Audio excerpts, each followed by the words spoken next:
It's all right. Yes, Swapan Dasgupta.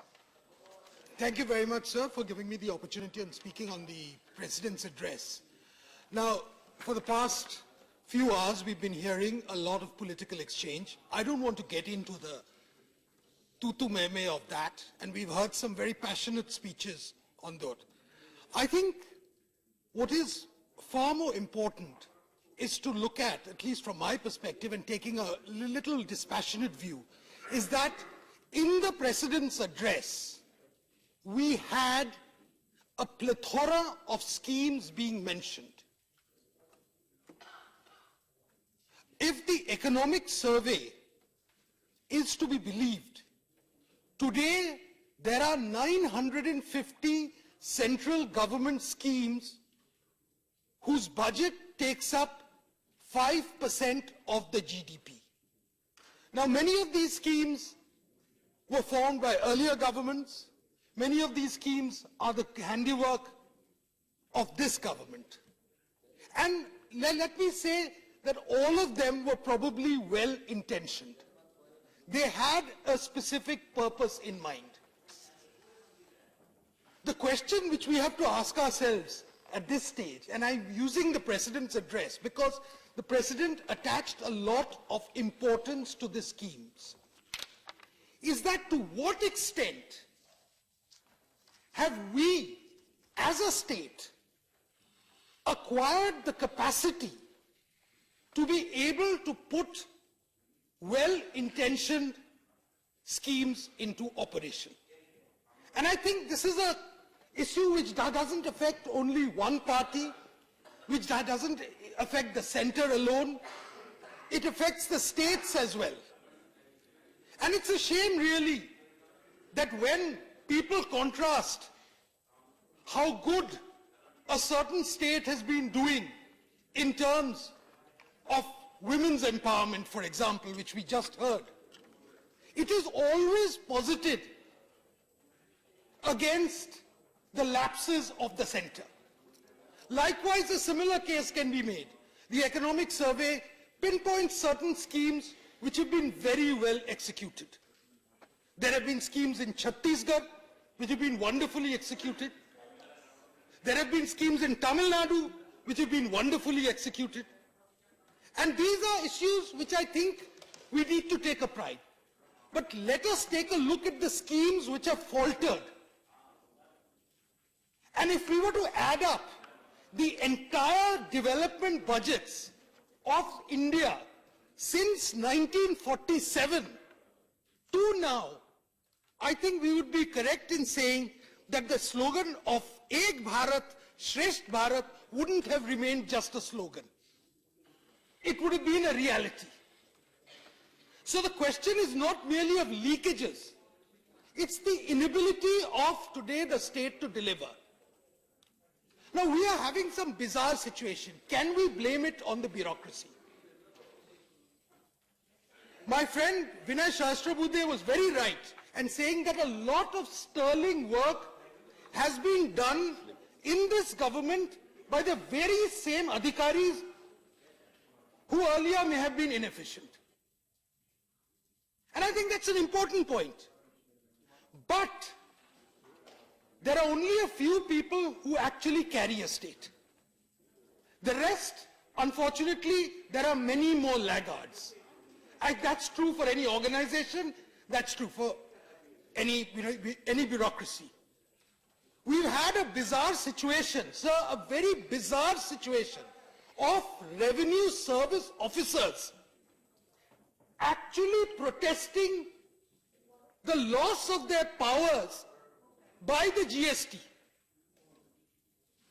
An enactment of legislation which has been passed unanimously by both houses of parliament is refused, and there is non-cooperation from people whose job it is to execute government policies. Now, I can understand people of there may be certain sections of the state, may I say the judiciary, which believes that they should be making the laws. Now, if that disease was to spread to even the bureaucracy, and Babudam taking advantage of constitutional guarantees were to say, no, we actually make the laws, that would be a terrible thing. This is not to tar the entire bureaucracy with the same brush. There are people who have been helping, who have done sterling work during the demonetization crisis. They have helped ordinary people under difficulties. But there have also been people, and I think Ghulam Nabi Azad ji pointed it out, who allowed the back door to be open and which actually undermined the equitable suffering, which made it possible for some people to claim that some people are suffering more than others. So, sir, I think in this entire President's speech, all I want to really say, and I don't want to sort of go on this point, that if we are to make democracy much more rounded, one of the great achievements of this government, I feel, is that they've added a new quotient to the entire equation of governance. And for the first time, through the methods of direct transfer, through other imaginative use of technology, etc., they have added the word efficiency as a necessary obligation of governance. I think this is an important step. It's a very creditable step. If we are to get out of the syndrome of being a permanently deprived, poor, underdeveloped, helpless country, which we are not, if the achievements of India are to be on par with the achievements of Indians, then I think it's very, very important that the entire machinery of delivery has to be looked at far more rigorously. I was therefore a little taken aback when the entire mention of administrative reforms, administrative toning up, was not a part of this. It's not necessarily a lapse, but it's something which seems to be done by stealth. I wish motivation alone could be the only way out of this. But sir, sometimes we have seen also examples, and I'm glad of that. There have been certain actions taken against inefficient officers. I've told some IAS people have been sacked, and an IPS officer has been sacked. I'm sure, they were really the rotten apples in the pack. Likewise, there have been others who have done exemplary service.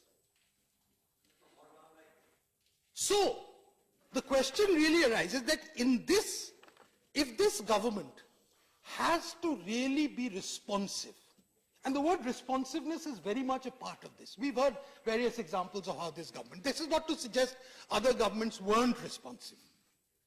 I think it's very important that this basic feature has to be taken into account. I think demonetization, which we've discussed at great length, was a very grave, audacious step forward. It was a step forward because it did what no one else was willing to do. It took the plunge. I think it calls for a certain strength of leadership to be able to do something when you realize what the formidable challenges are. Otherwise you say, oh my God, these challenges are too insurmountable. We can't go ahead. And therefore that is a very, very positive thing. But to carry that gain forward, it's not enough to just go by that and say, oh, enough remonetization of the economy. What is happening today, sir, if we are to make India ethical, if we are to take Swachh Bharat out of mere the physical thing and make it a part of our spirit, I think a lot of uncomfortable decisions will have to be taken, which sometimes may involve suffering. So therefore, I think it's very important that we can criticize the government for its shortcoming, and I think it's only legitimate that everyone should. Whenever a government has done something wrong or there have been lapses, it is. But to have a permanently negative attitude, I'm reminded, and my friend Jairam Ramesh is here, who has a greater experience of the United States. what a discredited American Vice President Spiro Agnew once called the nattering nabobs of negativism. And I'm sometimes reminded of that when I hear my friend Derek O'Brien, who I admire very much, speak. And he mentioned that Ravi Babu spoke 13 times about the Prime Minister. I can say that he managed at least half that feat by managing 6 times. 5, maybe I stand corrected. But he's getting there. Thank you. My appreciation of the Prime Minister is a matter of record, and it's not something which is very late. We all know that. I'm very glad. And it's not something which is late, and it's not something which I need to apologize about. I think what we see today, sir, is that a government which is there with energy, with direction, with a sense of newness, and with a sense of audacity.